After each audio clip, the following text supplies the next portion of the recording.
the NFL show, Mike Goodpasser, and I want to welcome NFL beat writer and Manscaped user extraordinaire, Sam Teets. How you doing, Sam? I'm doing great, Mike. How about you?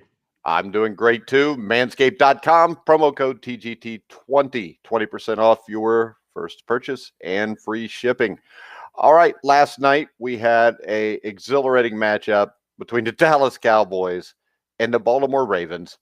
And I don't know. The Ravens don't have the toughest schedule in the world here, but I don't know if they're going to make the playoffs, Sam. Yeah, they're out of the playoff picture at this point, and they've had trouble throwing the ball, and that continued last night. I mean, Lamar Jackson only threw the ball 17 times, 12 completions. But really, they ran the ball extremely well. They had like 294 rushing yards against Dallas, which isn't anything new. Dallas hasn't been able to stop the run all year. It's just a question of, can you carry that over against a team like Cleveland this coming week, where they play them on Monday Night Football? If you can beat Cleveland, then I think they'll make the playoffs. If you lose to Cleveland, you're probably done. Yeah, and if you look at this, Lamar Jackson had 3 touchdowns, 2 through the air, 107 yards, 12 of 17. The thing that would really worry me was probably 5 of those 12 completions were great catches that were overthrows. There was some catches like that, but there are also some really good throws. The one to Marquise Brown at the back of the end zone was a nice throw. And really, there were some decent ones in there. But I think the question for Baltimore is, what's the identity of this offense now? Because looking back, they are, I think, 14-0 is the stat when Lamar Jackson throws for fewer than 24 attempts per game. So if you're Baltimore, I think at this point, you got to stop throwing with Lamar. You got to really commit to something similar to what the Patriots are doing right now, where you're running the ball primarily, and you're throwing kind of just a little complimentary piece here and there. Yeah, but the problem with that is you're limited to what you can do come playoff time. Well, exactly. I don't think this is a deep playoff team. Don't get me wrong. I think they can make the playoffs still. I think they're probably still going to make the playoffs, but they're not going to make a deep run here. Yeah, J.K. Dobbins, Gus Edwards, Mark Ingram combined for a whopping 161 yards in the opening 30 minutes, averaged 10.1 yards per carry.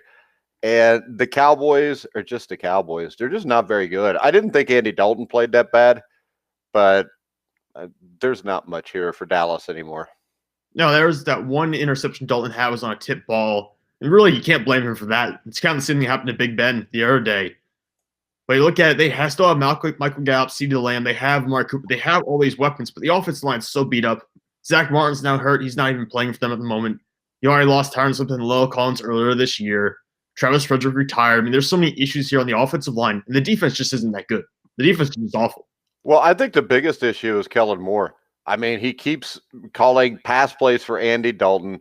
He threw the ball 22 times in the first half. And this is while Ezekiel Elliott's averaging over 5 yards per carry in the first half, but just 10 carries. Yeah, and Zeke hasn't had a tremendous year, but when he's hot, I think you need to feed him, especially against a team like Baltimore who's trying to run you and trying to grind you down with the run. You don't have to throw the ball 50 times a game to beat Baltimore because they're running. They're taking their time. They're being patient. You should probably do the same thing, especially Ezekiel Elliott is hot. So when he is hot, he could still be a top 5 running back. All right, Sam, let's go ahead and check out your NFL power rankings. I guess you're controlling this one. Number 1, the New Orleans Saints. Number 2, Kansas City. 3, Buffalo. 4, Green Bay. 5, the Rams. I think the Rams are too high. Kansas City, I think, should be number 1 right now, just because if you're going right now power rankings, I don't think there's any way in hell the New Orleans Saints with Taysom Hill would beat the Kansas City Chiefs. You know, I thought the same thing to some degree, but the Saints, that defense right now is probably playing with the best defense in the NFL. I mean, for the last 5 weeks, maybe just counting this past weekend, they were holding teams to 4.2 yards per play. And to give you a perspective, the worst team in the NFL, the worst offense in the NFL, the New York Jets were averaging 4.7 yards per play. So the Saints were taking every team they played against, every offense they played against, and making them worse than the New York Jets with Sam Darnold and Joe Flacco. No, they weren't. You do that. I don't know if you could do that to Patrick Mahomes. You probably wouldn't be able to get to that extent, but I still think that's quite an achievement for the Saints defense. And with Taysom Hill, I agree with Taysom Hill. I don't know, but I think it would be much closer than people would anticipate, even with Hill in the quarterback spot. I'm not talking about close. I'm just talking about Kansas City wins that game 9 times out of 10. If Drew Brees is there and Drew Brees is healthy, I would say the Saints are number 1. The Bills at 3, Packers at 4, Rams at 5. I'm still not real sure about the Rams. Hell, I'm not sure about the Packers. It's just a 9-3 is hard to overlook. Buffalo, you still have to be concerned about the defense. Same thing with Green Bay and stopping the run. Yeah, both those. And also with Buffalo, their own running game is a little bit of a concern for me. I know that Aaron Jones can run the ball in Green Bay. They have options there. I don't think Buffalo with Devin Singletary really does. But you look down the line, I mean, there are not many teams that will say they all have flaws. I mean, they all have obvious flaws to me. Every one of these teams does. So you kind of have a little mish here where I think there's a chance numbers 3 through 6 or 3 through 7. You could probably, maybe 3 through 8, you could probably flip all those teams around and still get a decent ranking because there are so many flaws here. Green Bay, I have it 4 just because I really trust Aaron Rodgers in the way he's playing right now. Josh Allen at 3, the same thing. I trust the quarterbacks for those two teams. And for the Rams, I don't trust the quarterback with Jared Goff. I really don't. The defense is one of the top 3 in the NFL right now. Yeah, but that defense being top 3 makes it hard to put them down that low. I would have Buffalo ahead of them. I can't see moving the Rams up. I think the Rams, if anything, are a little high because I think the Titans are better than the Rams. Yeah, I was kind of going back and forth. My big issue with Tennessee is they have Derrick Henry, so they have a better run game than the Rams. They have Ron Tannehill, a better quarterback than the Rams. The receivers will call them about equal. My main concern with Tennessee is that defense is not good. Jared Clowney is done for the year, so you have maybe your best run-stopping defensive player. He's done. The only star player on that defense right now, I think, is Jeffrey Simmons, defensive tackle. Other than that, you don't have a key player at any position on this Tennessee defense. Maybe Kevin Byard, but he hasn't been an all-pro in 2 or 3 years. So to me, the defense of Tennessee is just so bad. I don't know if I could put them ahead of the Rams. Yeah, and my other thing is, you got the Steelers number 9, Sam. Yeah, look, I'm being realistic with the rankings here. I'm still going to pick them to win every game this year. I'm going to pick Pittsburgh every game until the wheels fall off. But I do have them drop down a little bit, and significantly so, because I'm trying to be fair. I'm trying not to be biased here. I still think there are serious flaws in Pittsburgh. I don't really trust the offense. They can't run the ball. Can't throw the ball deep. They haven't thrown the ball deep in 2 or 3 weeks. And I think with the injuries, Bud Dupree and the like, that there's questions. Devin Bush. I mean, there's questions on the defense as we go down the stretch. Well, especially because you saw how they got worn down by Washington late in the second half in that game. And Robert Spillane, the guy who's actually filled in really well for Devin Bush, he's going to miss some time here because he got a little bit of knee injury there. It's not season ending. He's going to come back. But he's going to miss 2 or 3 games here. So suddenly you're talking about you're down to what, your third-string linebacker, that spot? It's going to be ugly. It's going to be a bit of a mess here. And when they get everyone healthy, we'll see if they can make a run in the playoffs. I don't know. But it's not going to look good here for a couple of weeks. Yeah, and I think the other issue with that, we talked about it before with the Bud Dupree injury, it just kills your rotation because your number 3 guy may be a starter now, but your backups might even be guys that weren't even on the roster up until this point. No, they're probably practice squad players. You're probably elevating guys up who haven't seen much playing time this year. And suddenly your rotation, which was really deep all before, is now very thin. And you have guys who haven't had the reps, who haven't had the experience in the practice. And that just erodes what was one of the best defenses in the NFL. The point now where injuries are really becoming concerning. I don't know what Joe Hayden's going to be like. Joe Hayden suffered a little bit of an injury late last game. We'll see how that works out. Well, and I think Tampa Bay should be much lower. I would put Cleveland, Pittsburgh, and Indianapolis all above them. Really? You go that far with Tampa Bay? I would put Seattle above them. I would put them at like number 11. And I think Tampa Bay could be the NFC representative in the Super Bowl. But I think from right now, what they have done, they've lost 3 of their past 4 games. I don't see how you move them up 3 spots by a bye week when they've lost 3 of the 4 previous games. Yeah, I have them at 10, which sounds much more like where you would like them to be in the rankings. But I have them at 10 last week. I moved them up, one, because Pittsburgh, you kind of hit the wall I saw coming. Cleveland has jumped up quite a bit, so Cleveland was actually new to this spot. The Colts had it at 11, so they kind of actually moved up as well. Seattle fell down quite a bit, and that's because, the Seahawks got shut down. When Russell Wilson wait a second. well. You just said that you dropped the Steelers because you saw this coming. But when I picked the Redskins starting last week to win this game, you openly mocked me on the show. I did openly mock you. And I'll openly mock you when you pick the Bills and when you pick the Colts and when you're wrong in both those situations. I'm not going to be wrong in both of those situations, and you know I'm not, which is why you have dropped them down as far as you have dropped them. Yeah, you'll probably be right in at least one of those games. But I'm still going to pick Pittsburgh in either of those, and we're going to see how it plays out. I think Tampa Bay, it's so weird to me because Tampa Bay, like you said, is a very talented team. They're too talented to miss the playoffs. And I think you're right. Cleveland could probably beat them in head-to-head. I don't know about Pittsburgh and Seattle. I really don't, because Pittsburgh and Seattle, they have their own flaws that kind of play into Tampa Bay's strengths, in my opinion. So I don't know how that matchup would play out. Yeah, I think this. I think overall Tampa Bay is going to continue to get better. They may not. I have nothing to base that on other than the fact that Tom Brady is the quarterback. It really is. And the problem is I base that on Tom Brady being the quarterback, but I probably base it on if Bill Belichick was the coach also, because there is a huge divide between Bill Belichick and Bruce Arians. They're not even in the same stratosphere when it comes to coaching football. They're not on the same planet. Like it's such a huge difference between those two guys. I mean, obviously, there's very few coaches who would ever even approach the level of Bill Belichick, if anyone ever has. So the difference there is huge. And we've talked about the game planning, the scheming for this kind of stuff. Tampa Bay and Brady doesn't look like it fits so far. There are issues there. Well, and I think the issues are going to be with Bruce Arians. Does Bruce Arians adjust this more to what Tom Brady wants to do, or does he continue to try to enforce what he wants done? Because if he continues to enforce what he wants done, I could see him missing the playoffs. I think if he acquiesces to Brady a little bit and gives in and lets this turn more into a Tom Brady style offense, I think they could make a Super Bowl run. I think they're kind of lucky, actually, with the way the season ends here, because they have Minnesota this coming week. That could be a very tough game. We've seen the Vikings play well the past couple of weeks, but after that, they get Atlanta twice and Detroit. So that's a fairly easy end of season schedule there for a team that if they were playing it. I think Detroit's dangerous as hell, because I think that Detroit, with a better coach, would have been in play probably with 7 wins right now. I think coaching is what killed them. Matthew Stafford's a good quarterback. You've got a team that is playing to spite, Matt Patricia. So when you look at that, I think that's dangerous. And if all of a sudden you drop and you end up 9-7, then you've got serious issues. I think this Minnesota game, the whole season rides on this for Tampa Bay, because I think if they lose this game, I don't think they're going to make the playoffs. If they win it, I think they will. I mean, losing to Minnesota, that'd be huge. Also for Minnesota, because Minnesota's in the playoff picture right now as a wild card spot. They get that win. Suddenly you're looking at Tampa Bay and their wild card situation. Suddenly they're both at 7-6, and the Vikings will have the tiebreaker there. And Tampa Bay is suddenly on the fringes of losing their spot here. And like I said, Detroit could be dangerous. We saw Atlanta put up a fight, at least against the Raiders earlier this year. And so there's some questionable games here. I think Buccaneers will finish this year strong, but if things go bad, they're going to go bad really. Well, how about this, Sam? If it wasn't for the fact that Tom Brady has done what Tom Brady has done, I would definitely pick Minnesota to win this game, because I think they're better. Let me put it this way. If it was a Philip Rivers or something like that at quarterback for Tampa Bay, I would absolutely pick Minnesota. No, I'm just saying Tom Brady without the history in New England. I mean, right now I would lean towards Tampa Bay just because of that. But if you look at the two teams, Mike Zimmer up here, Bruce Arians here.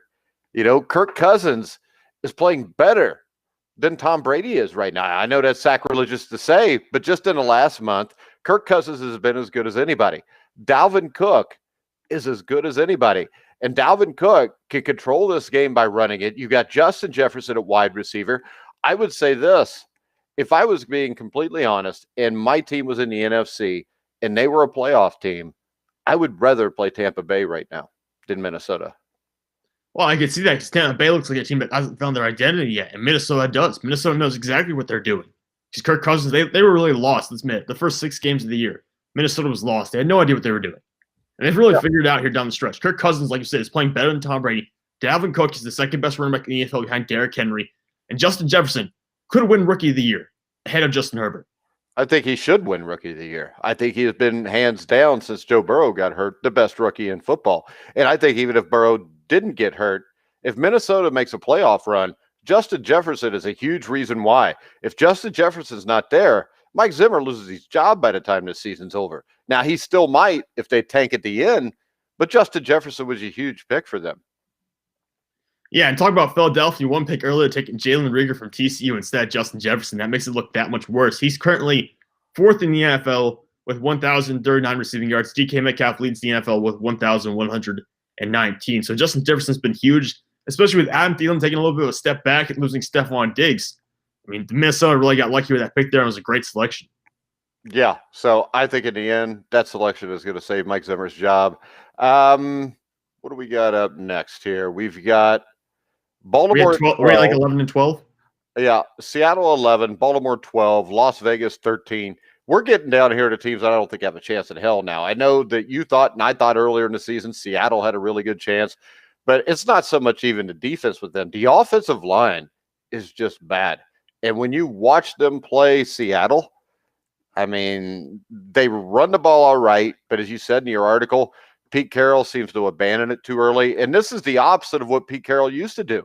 It used to be he'd run the ball so much, you'd think, man, you got Russell Wilson. Why don't you let him throw it? Now he's switched all the way to the other end of the spectrum, and it's just the exact opposite. Yeah, the issue used to be you would run the ball 3 quarters, and then you'd be down by 10 points, and you'd be like, oh, Russell Wilson, please save us. Please bail us out. And now it's a situation where you're running, you have a lead, but you keep throwing the ball. And you get 3 and out, over and over again, and you don't run the ball. You have no ground presence whatsoever. So when you need it late in the game, it's not there because you haven't been doing it all game.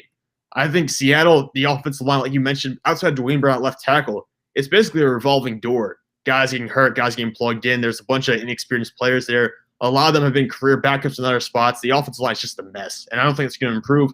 And it's part of the reason why Russell Wilson has struggled here down the stretch. All right, 12-13.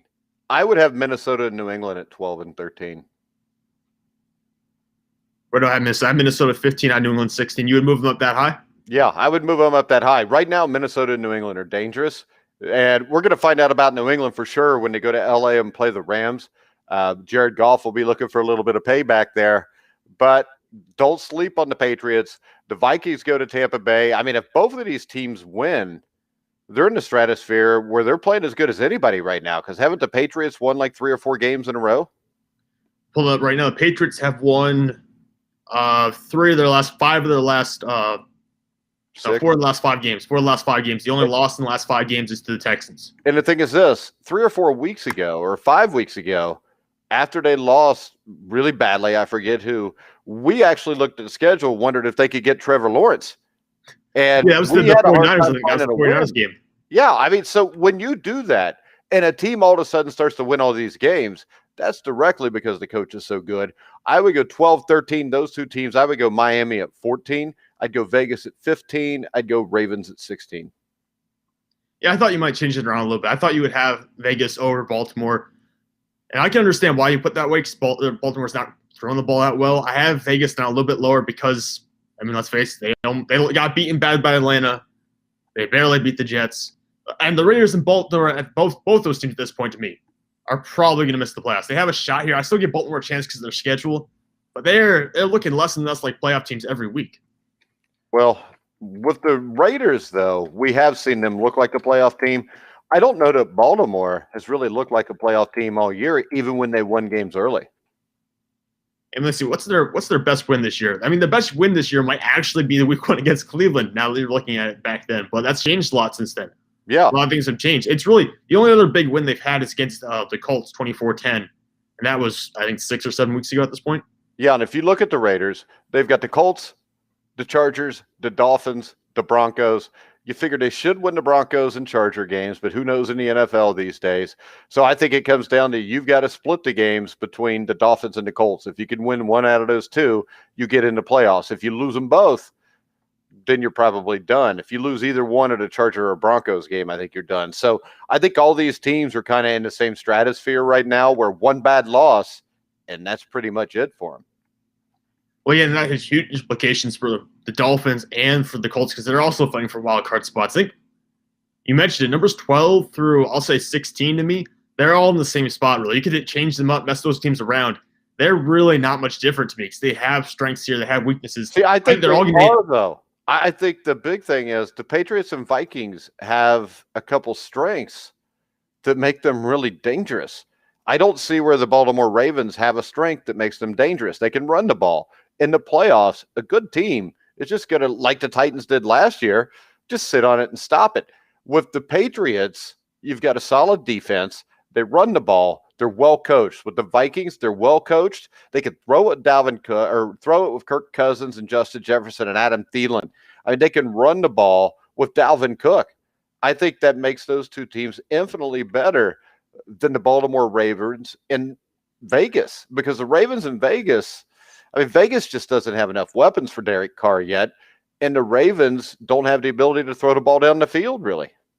But does New England? I know New England has Bill Belichick. That gives them the advantage. I'm not saying it doesn't, but they can't throw the ball down the field either. They have less than 100 passing yards in both their last 2 games, I'm pretty sure. But my point is this. I think special teams-wise and defensively, they're better than those other 2 teams. They're better than the Raiders and the Ravens. I watched the Ravens defense. I think they've got major issues on defense. I haven't thought at any point they were one of the best defenses in the NFL this year. I think everybody is used to the Ravens being so good on defense. That's why they put it there. 17-18, Giants, Redskins. I think this should be flipped. I think it should be Redskins, Giants. Really? Now I'm interested to hear this reason. I think the Giants are playing really well at the run game, and Gibson's going to be out for a little while for Washington. It's very close. Like, honestly, it is extremely close here, which is something I didn't expect late in the season, but they are really neck and neck here. Is Alex Smith the difference maker for you?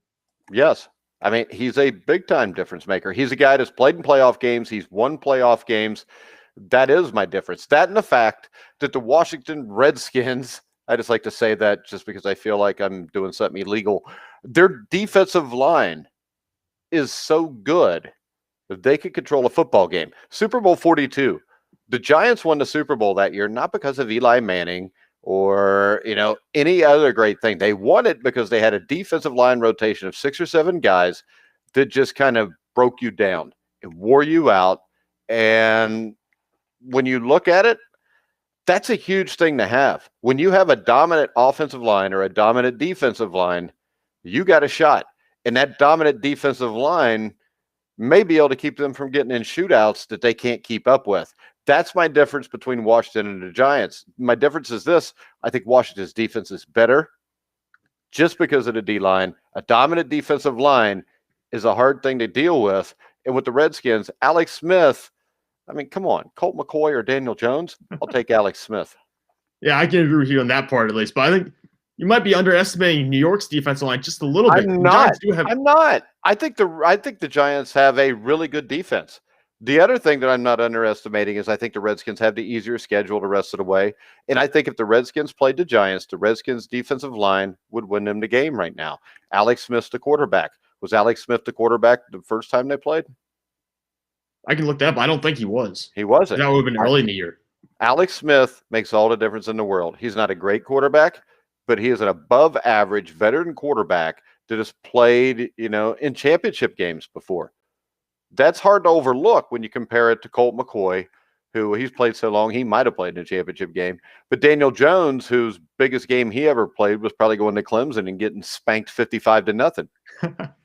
Hey, really, you're right about that. The experience level there is huge. And New York is currently 4th in rushing yards allowed per game. Their defense is 4th, Washington 10th. And then you flip it around, look at the sack totals.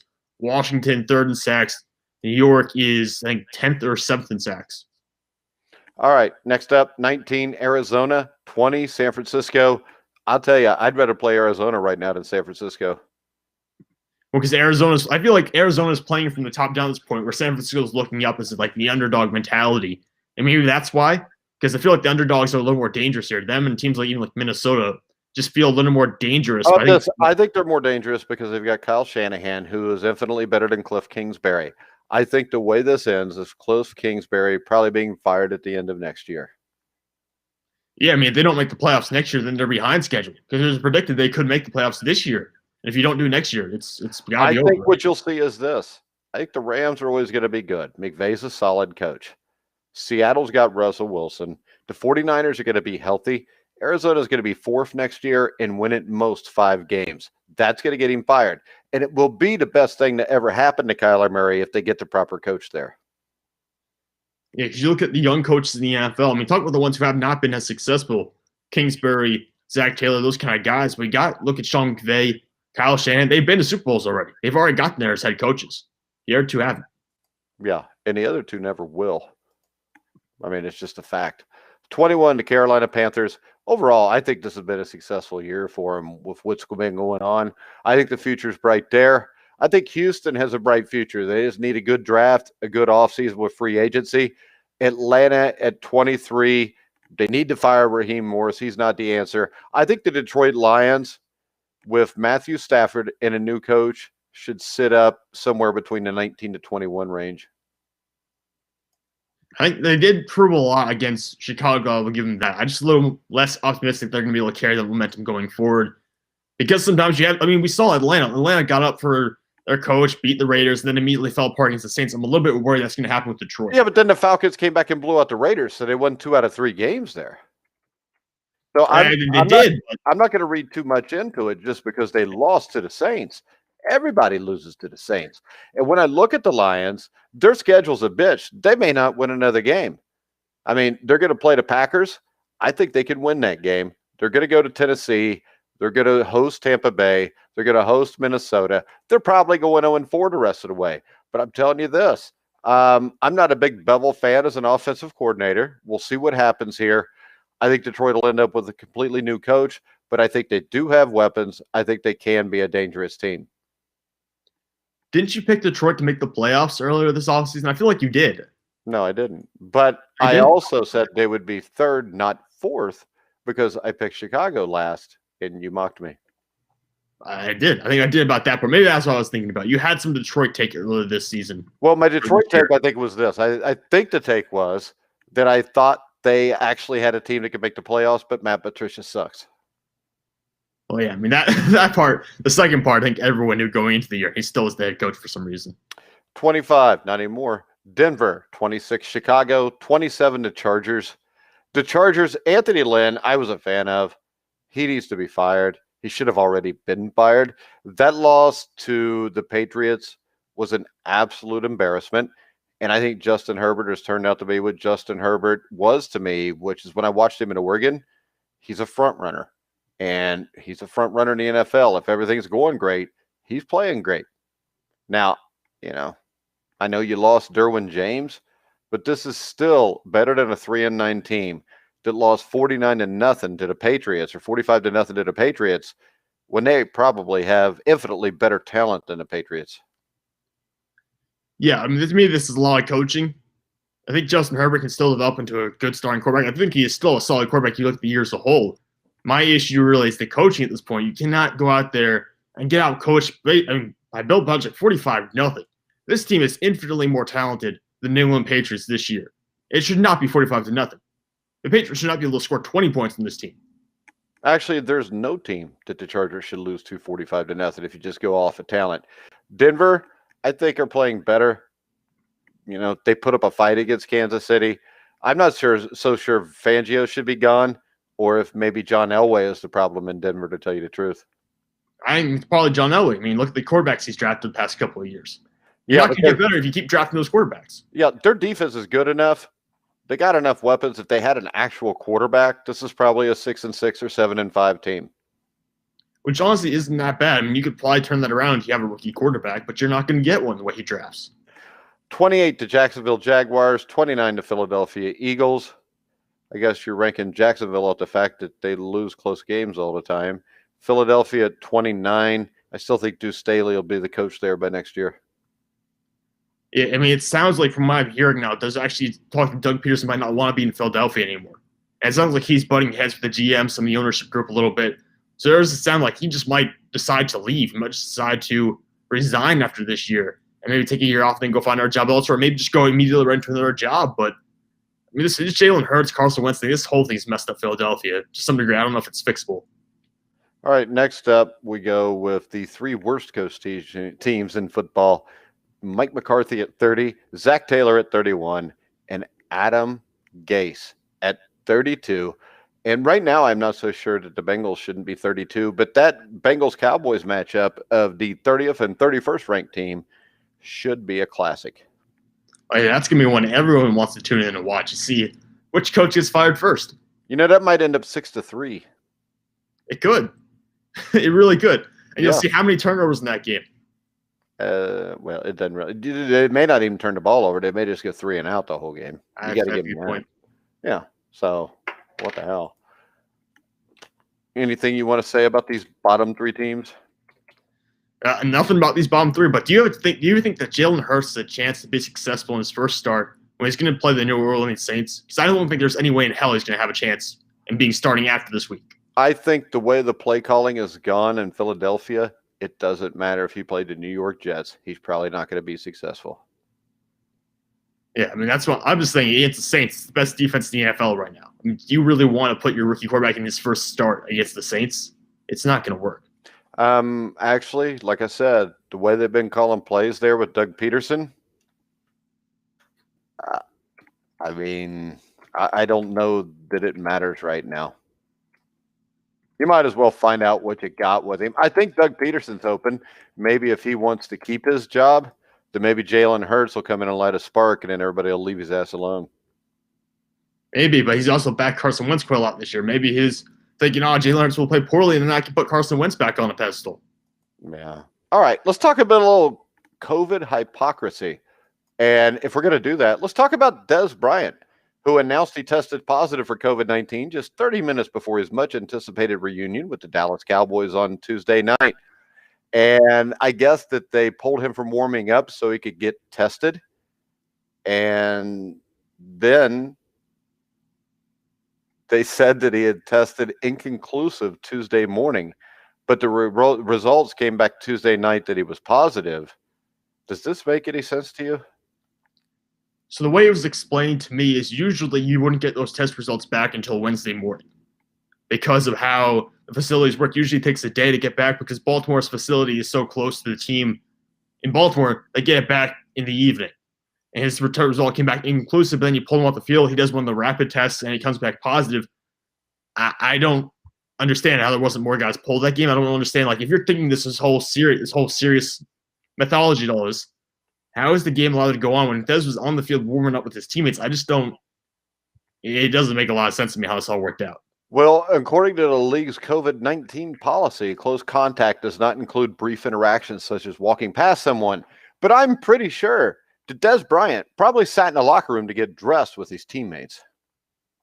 Yeah, I think he was hanging out with guys on the field before the game and stuff like that. So I just don't understand. I don't quite understand how you go back and you say – there's no one in close contact. We're not going to take anyone else off the field. It's just going to be Dez. It doesn't make a lot of sense to me how he's the only guy in this situation that is affected. Yeah. And you know the other thing that bothers me about this? The thing that really bothers me is the fact that all these $1 million leagues and organizations can take like thousands of tests a week, get the results back within 24 hours, but yet you have people that work in hospitals that have to wait 3 or 4 days to get a test result back. And sometimes they're told to not even worry about testing. Because I know where I live, if you go there and you're sick, they tell you go back home. If it gets really bad, we'll come back and test you, but there's no reason to test. I mean, some places just don't have the access or they can't afford it. And it is a little bit, I mean, it's how money works, though. Like, money speaks, right? You get all these teams, all these billionaires, they all have access to this kind of stuff that you won't as a normal person, as a normal citizen. Yeah. And let's face it, there's been probably what? How many guys have tested positive in the NFL since the start of training camp? I don't know, probably a couple hundred at this point. And ones end up in the hospital?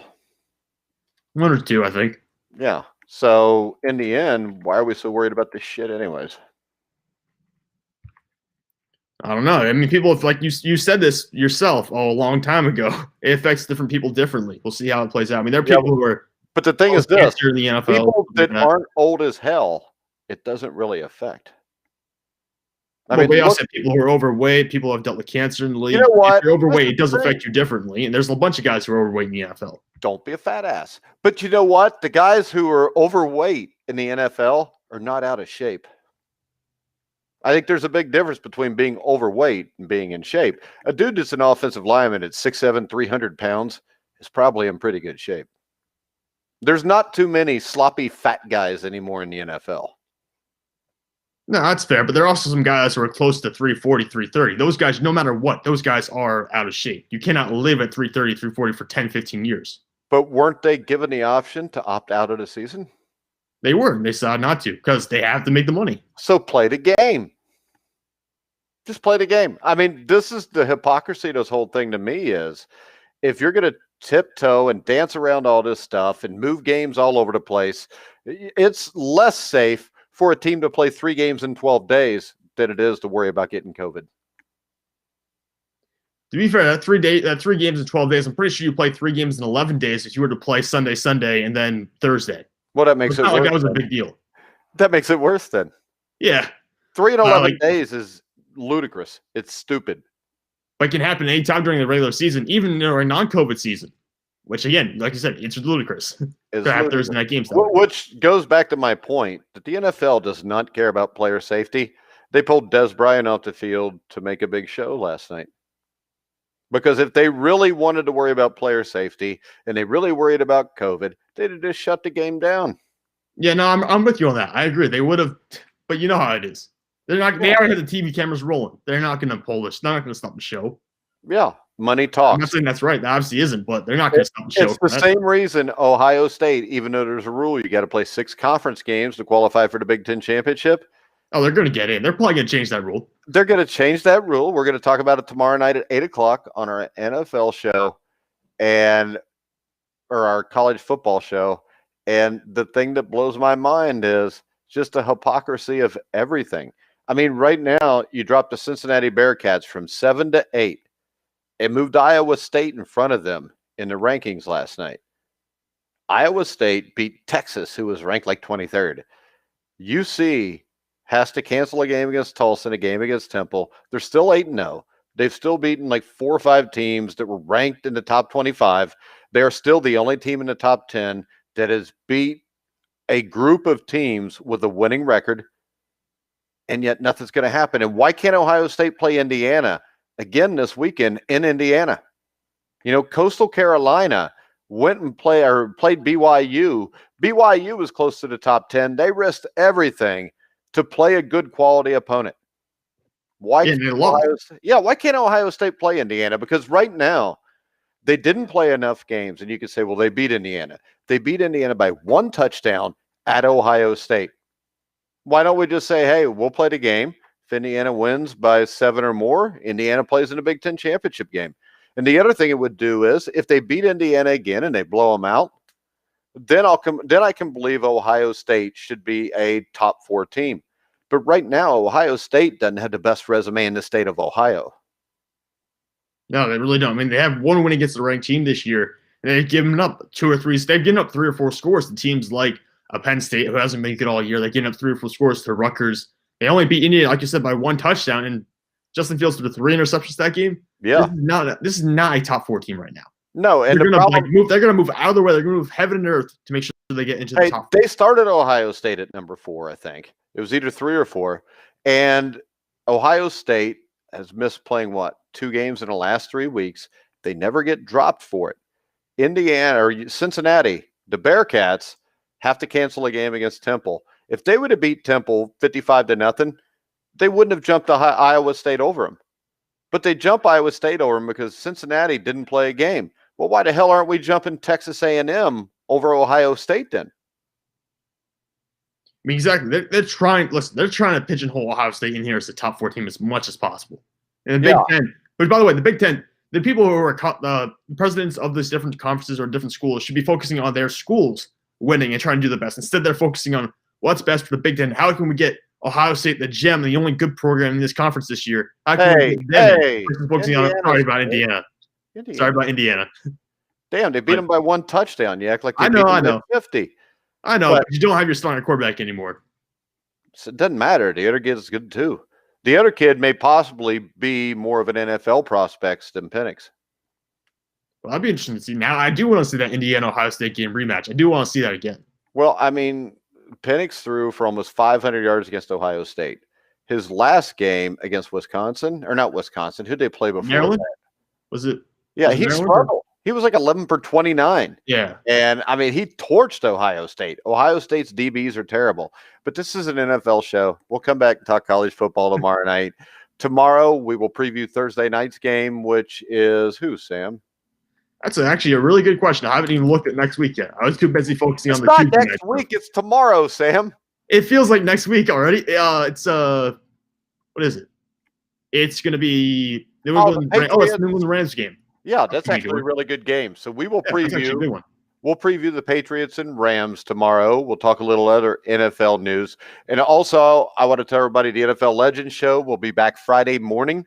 I will have Buffalo Bills Hall of Famer Andre Reed on the show at 11 o'clock in the morning. Make sure you check it out there. It will be live on Facebook, and then it will only be available after the live airing on Roku. So you'll have to go to Roku, sign up free email account, and then it's $9.99 a month, and it gives you all creator there's content. So you know who Andre Reed is, Sam? I know who Andre Reed is, Mike. Have you seen Hoosiers yet? No, Mike, I made it quite clear. I'm not going to sit down and watch movies. I made it quite clear you needed to watch Hoosiers. You really did. Well, then watch it.